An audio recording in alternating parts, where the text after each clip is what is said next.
Hello ma beauté! Comme tu le sais déjà, moi, c'est Tess. Dans ce podcast, on va parler de l'expatriation au féminin, mais pas version guide pratique. Des récits vrais, puissants, inspirants et sans filtre qui, j'espère, vont te booster et t'inspirer. Bienvenue dans Girls in Expat. Hello mes beautés et bienvenue dans ce premier épisode solo de Girls in Expat uniquement entre toi et moi. Aujourd'hui, j'ai envie de poser une nuance très claire, nette et précise et je sais que je vais mettre un petit peu les pieds dans le plat dès le départ avec cette notion, mais qui est très très importante pour moi, qui est « je n'ai pas suivi, j'ai osé ». Je n'ai pas suivi mon conjoint, j'ai osé partir. Je n'ai pas été déplacée, j'ai co-décidé et j'ai choisi de bouger. Et je sais que beaucoup d'entre vous ont besoin d'entendre ça. Et de le dire à voix haute, en fait. Parce que c'est vrai que quand on arrive dans un nouveau pays, qu'on rencontre des gens, qu'on se présente aux cercles qui sont déjà là, pourquoi t'es là ? Je suis là parce que j'ai suivi mon mari, parce que mon mari a eu une opportunité. On nous colle souvent cette phrase. Non, c'est pas vrai, en fait. Qu'on se le dise une bonne fois pour toutes. Vous avez choisi. Vous n'avez pas suivi. Vous avez choisi. Avant de partir, j'imagine que vous en avez discuté, que vous avez mis vos cartes sur table, que vous avez pesé les pour, les contre, et en fonction de ça, vous avez fait un choix. Clairement, qu'on rembobine un petit peu le film. Donc pourquoi dire « j'ai suivi mon mari » ?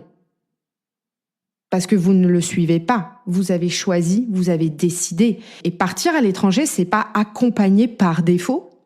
C'est oser remodeler son destin. C'est oser tracer sa trajectoire dans un projet qui est commun. Sans s'oublier, sans s'effacer, sans se dissoudre en fait.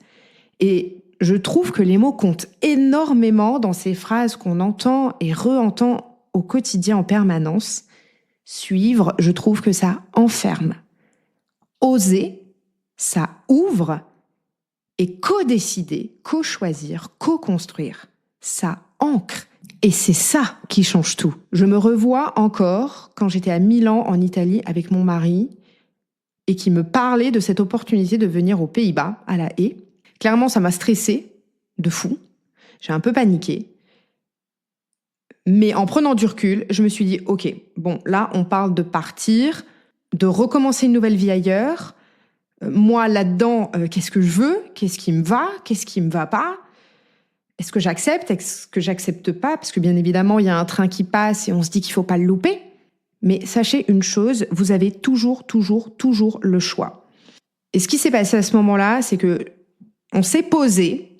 Clairement, je vais pas vous mentir, on a fait un Excel où on a simulé toute notre vie aux Pays-Bas si on partait, avec tous les frais, l'administration, etc., pour comparer avec la vie qu'on avait à l'heure actuelle en Italie. Vraiment, c'est devenu un projet, une organisation de fou, le truc. On s'est vraiment posé, on a tout mis en place, on a tout comparé et on a décidé ensemble, on en a discuté ensemble. Alors oui, c'est lui qui était pris à un poste, oui, c'est lui qui avait une opportunité, mais j'avais le choix.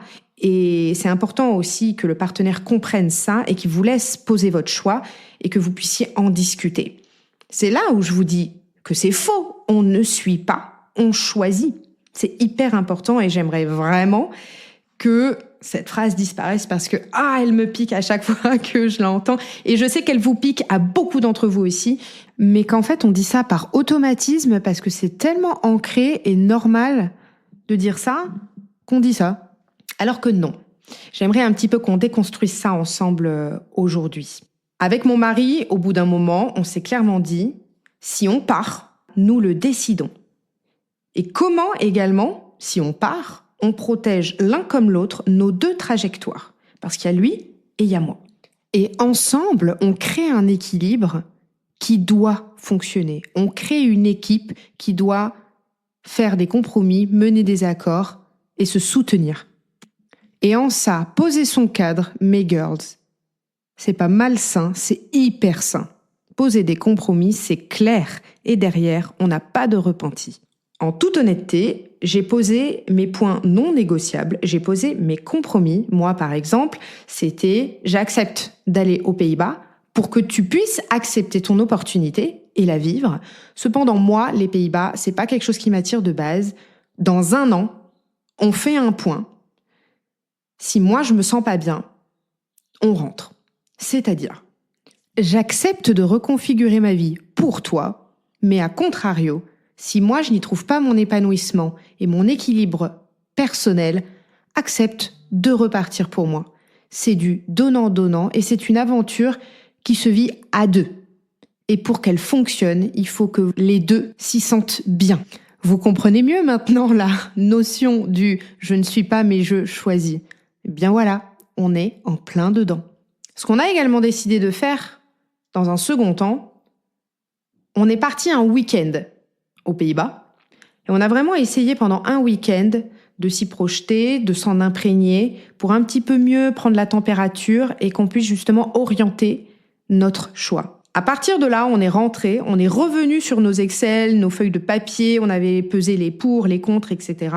Et là, on a pris notre décision en posant nos compromis. Et en tant que femme, même si tout ça n'était pas prévu pour moi et que ça m'a énormément chamboulée, autant personnellement, professionnellement, tout, mais ça, vous le savez déjà, je n'ai pas cédé à ma trajectoire, je l'ai reconfigurée. Et je l'ai acceptée. Et franchement, je trouve que ça change absolument tout de l'intérieur. J'ai osé faire le choix de partir, de reconfigurer ma vie qui était à un moment donné confortable, cadrée, stable. J'ai osé tout simplement, je n'ai pas suivi en fait. Et vous avez toutes fait ce choix, vous avez toutes osé et c'est hyper important de le rappeler. Soyons quand même honnêtes, parce que même quand on choisit, on a quand même des ressentis qui sont là, qui piquent, qui perdurent, et c'est totalement normal. La sensation de perdre son indépendance, par exemple, au niveau des codes, de la dépendance administrative, de la dépendance financière, j'en parle pas. Tout ça, ça remue. La peur également d'éroder son identité de femme, parce qu'on devient un petit peu femme 2, maman 2, et toi, où es-tu là-dedans ? Et tout ça, ça fait peur. Il y a également le doute sur la valeur professionnelle, parce qu'on fait des pauses, on se reconvertit, le réseau, comme on déménage, on repart à 0. Une chose est sûre là-dessus, que j'ai envie de vous rappeler, mesdames, mes girls, une pause n'est pas une perte de valeur. Je répète, une pause professionnelle n'est pas une perte de valeur. Votre valeur ne bouge jamais. Votre valeur, elle est en vous et elle évolue et elle change en fonction de ce que vous lui consacrez intérieurement parlant. Il y a également les valeurs profondes à la maison. Qui fait quoi ? Qui s'occupe de quoi ? La charge mentale, les tâches domestiques, toute la charge émotionnelle. Si on ne nomme pas et qu'on ne répartit pas, ça dévie. La clé de tout ça, et ça je vous le dis, mais en totale sincérité, transparence, je pense que c'est la posture. Je pense que la posture qu'on se donne, qu'on s'attribue à soi-même, change tout, sincèrement. Et c'est là où je vous dis, si vous vous mettez dans la posture « j'ai suivi », au lieu de « j'ai osé », mais ça change tout, ça change tout. Dites-vous et répétez-vous que si vous êtes là aujourd'hui, c'est parce que vous avez osé être là. Et en ça, vous êtes des meufs incroyables, je vous le dis. Alors, ça le fait ou ça le fait pas. Voilà. Après, c'est à soi-même de se donner les clés pour bien vivre cette expérience et en faire une force plutôt qu'une faiblesse. Mais encore une fois, tout passe à travers la posture que vous vous donnez. Certaines situations sont toujours les mêmes, mais la posture, elle, change absolument tout. Je ne subis pas, je copilote. Je ne m'efface pas, je me place. Je dis oui par défaut versus je choisis et je peux aussi dire non. Parce que oui, vous pouvez avoir des discussions profondes sur une opportunité qui se présente à vous avec votre partenaire. Vous pouvez accepter, choisir d'y aller. Vous avez aussi le droit de dire non. Et là aussi, dans n'importe quel cas de figure, c'est un choix. Et ça se discute. Et sachez qu'en discuter, c'est s'aimer parce que c'est renégocier, apprivoiser. Ce n'est pas se renier. Alors mes beautés, faites-moi une faveur, mais au-delà de m'en faire une, faites-vous-en une à vous-même. La prochaine fois qu'on vous pose une question du même style, pourquoi tu es là ? Pour quelle raison ? Qu'est-ce qui s'est passé ? Ne répondez pas, je suis là parce que j'ai suivi mon mari. Répondez, on est là parce que etc. C'est vous deux. C'est pas vous par rapport à lui. c'est vous deux. Mettez-vous en avant. Placez le « on » plutôt que le « j'ai suivi », parce que c'est le cas. Vous aussi, vous brillez. Et croyez-moi, si vous n'étiez pas là, les expatriations ne seraient clairement pas vécues de la même manière. Alors n'ayez pas peur de dire que vous êtes une fucking masterpiece de cette expatriation, parce que c'est la pure vérité et c'est tout simplement tout ce que vous méritez. Voilà ma beauté, c'est la fin de cet épisode. J'espère qu'il t'a plu, qu'il t'a peut-être déculpabilisé et inspiré à tracer ta voie toi aussi. Si c'est le cas, abonne-toi pour ne pas manquer les prochains épisodes et laisse ton avis parce que j'adore lire vos retours. Et surtout, partage-le à une amie si tu penses que ça peut lui faire du bien.